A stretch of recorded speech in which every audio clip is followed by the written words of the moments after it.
All right, ladies and gentlemen, this is our first video for nuclear chemistry, and you're going to need your nuclear notes open to where it says video number 1. You're also going to need your reference table. I'll be referring to the reference table a couple of times in this video. This video is on types of radiation and something called natural transmutation. So, types of radiation. Well, if you have a look at table O in your reference table, and yep, this in this unit, we're going to talk about the last bits of the reference table we haven't discussed. It says symbols used in nuclear chemistry, and we have the names of all these different types of particles, which are considered nuclear particles. When we're talking about types of radiation, these right here, the top three, these are our big three. Alpha particles, beta particles, and gamma radiation. These are our big three types of radiation. When you say type of radiation, it's typically going to be alpha, beta, or gamma. So we're going to specifically look at those three. What is an alpha particle? This is the Greek symbol for alpha, and this is one of the ways that you can indicate an alpha particle. An alpha particle is a positively charged, and this is a really big point, right? It actually has a charge and it's positive. It's a helium isotope, and it is actually the heaviest type of radiation that we have. So that's a big sort of thing about alpha. It's positive and it's actually very, very heavy. This is also another way that we can show the symbol for an alpha particle because it is in fact helium. So you'll notice in this top left corner, that's the mass of the particle. So we've got a 4 there, and that's going to be the largest mass that we see. But then if we look at the bottom left, remember, with nuclear, that's the charge. So the positive is implied because there's no negative there, so it is a positively charged particle. Next up is beta. This is the Greek symbol for beta, and a beta particle is essentially a very, very high-speed electron, which means that it has a negative charge. So this is really, really important because the beta particle is negatively charged. But because it has an electron, it's essentially no mass, right? Its mass is essentially nothing. Beta particles, like electrons, really don't have any mass. So we can indicate the beta particle two possible ways. We can use the E for electron, or we can use the Greek symbol beta right there. But again, notice mass in the top left, that's 0, and now the charge right there is -1. And then gamma radiation. That's the Greek symbol for gamma.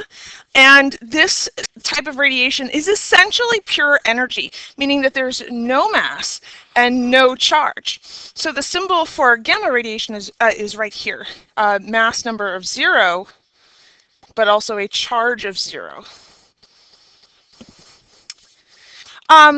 With the types of radiation, again, our big three, our most important three, the side-by-side comparison between alpha, beta, and gamma, we have the mass versus charge of each one.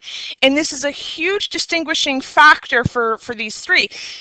Alpha is very, very heavy. Notice, right, that 4 there versus 0 and 0 for gamma and beta.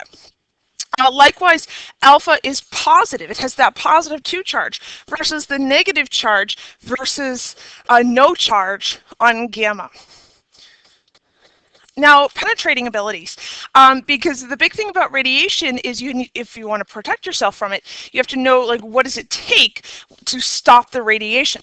Well, because of their mass, alpha particles are the least penetrating because they're the heaviest.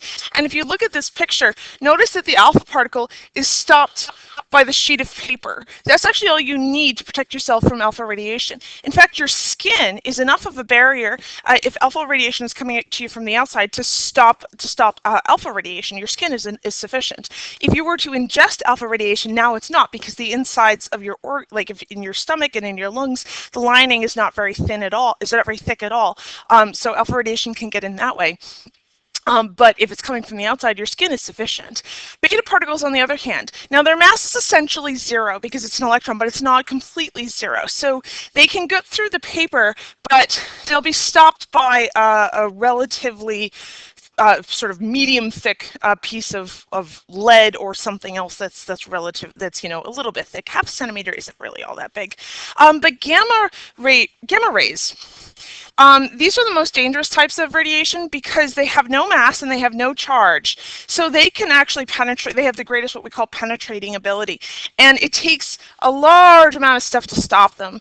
10 centimeters of lead, I mean 10 centimeters, that's pretty thick. That's about It's about 4 to 5 inches thick of stuff, and that's what you need to really protect yourself from gamma radiation. So this is our most penetrating type of radiation. But there are other nuclear particles as well. Table O does not just show alpha, beta, and gamma. It shows some other types of nuclear radiation. Right, when it says nuclear particles, we do mean radiation. A neutron can be something that's given off by a nucleus, and we've seen the neutron before. It has mass, right? So the mass number is 1, but it's neutral. There's no charge. So the charge is 0, and then we just use the N for neutron. The nucleus can also expel a proton, which is obviously going to be positive and does have mass. So, you know, there's our mass. There's our charge, and we know it's +1. And we can use hydrogen here to indicate a proton because hydrogen has 1 proton in its nucleus. But then the last type of radiation, which does often frequently come up, is something called a positron. And a positron is essentially like an electron, except it's positive, meaning it has basically no mass. But it has, instead of a negative charge, it has a positive charge. So the symbol for a positron, notice that it's also the beta, the same thing for beta radiation. And sometimes we also actually see it with an E. But it has no mass, but it has this positive charge. So a positron is kind of like a high-speed positive electron, which is a little funky. Natural transmutation. Transmutation is a word that's definitely very associated with nuclear chemistry and radioactivity. So let's talk about the word transmutation. There are two sort of components of this word. First, we have the trans bit, and then we have the mutate bit. Well, the prefix trans means across or opposite. And the word mutate means to change. So when you put them together, hopefully you're kind of understanding that we get this word that's talking about some sort of change, right? It's opposite, it's different, it's not what it was before. So transmutation as a word simply means to change or transform into something else. So transmutation is a changing into something else. Well, what does it mean for us in chemistry? The change that's occurring is we are changing the nucleus of the atom, because this is nuclear chemistry, and that's why we call it nuclear chemistry. We're changing it into a different nucleus. Natural transmutation has to do with this process occurring spontaneously. So this changing of a nucleus into another nucleus. And we see it with unstable nuclei.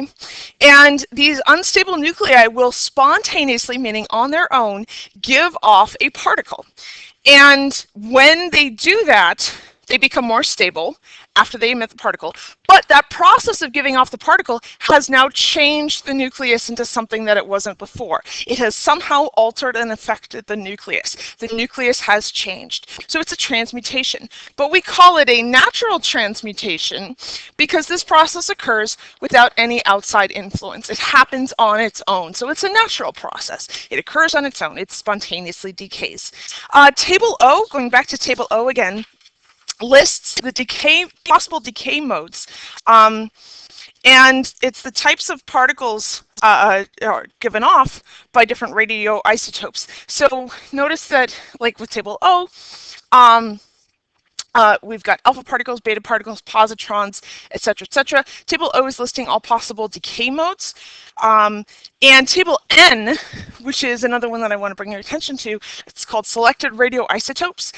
Table N, almost N for natural, meaning table N lists the different radioisotopes in their natural transmutation decay modes, meaning what is the particle that the nuclei will spontaneously emit or give off when they decay and turn into something else, i.e.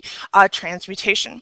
So for example, if we're working with table N, what type of natural transmutation does strontium-90 undergo? So this is natural transmutation, meaning strontium-90 is an unstable nucleus, and in order to become stable, it has to give off a particle, and table N lists that particle. So you just find strontium-90 on that list, and you look at decay mode, and you see, oh, strontium-90 undergoes beta decay. So that is the natural transmutation decay mode for strontium-90.